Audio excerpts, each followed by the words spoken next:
Trickle-down economics has never worked, and it's time to grow the economy from the bottom and the middle out.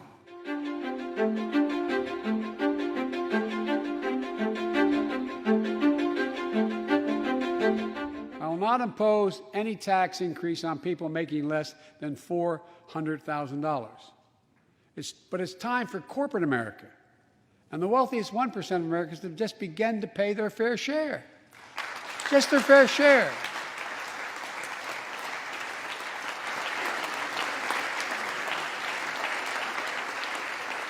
Sometimes I have arguments with my friends in the Democratic Party.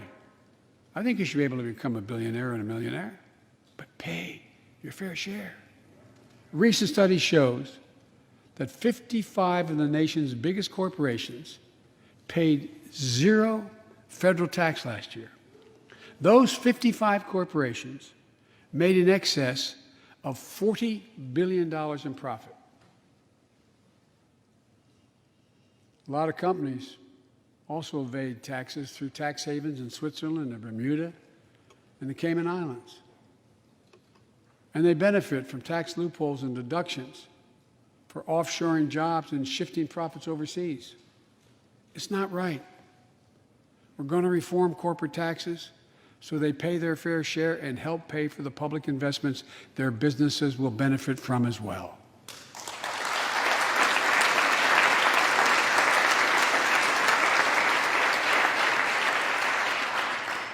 We're going to reward work, not just wealth.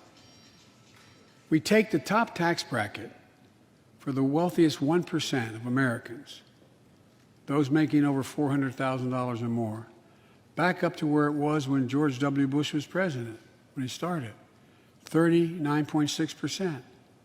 That's where it was when George W. was president.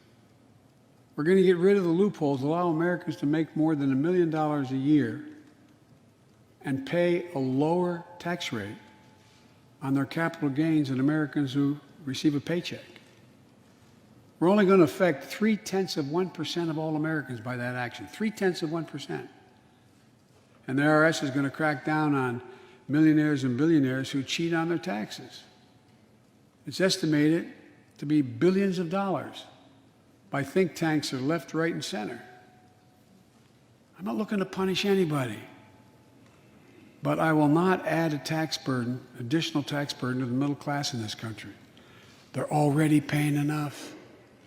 I believe what I propose is fair, fiscally responsible, and it raises revenue to pay for the plans I propose and will create millions of jobs that will grow the economy and enhance our financial standing in the country. When you hear someone say, they don't want to raise taxes on the wealthiest 1% or corporate America, ask them, whose taxes you want to raise? Instead, whose are going to cut? Look, the big tax cut of 2017. Remember, it was supposed to pay for itself. That was how it was sold. And generate vast economic growth. Instead, it added $2 trillion to the deficit.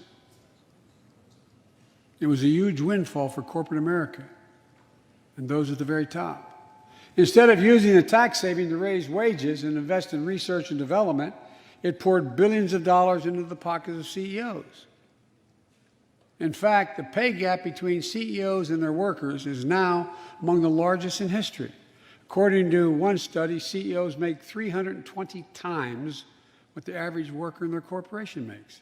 It used to be below 100. The pandemic has only made things worse. 20 million Americans lost their job in the pandemic, working and middle-class Americans. At the same time, roughly 650 billionaires in America saw their net worth increase by more than $1 trillion in the same exact period. Let me say it again. 650 people increased their wealth by more than $1 trillion during this pandemic. And they're now worth more than $4 trillion. My fellow Americans, trickle down. Trickle-down economics has never worked, and it's time to grow the economy from the bottom and the middle out.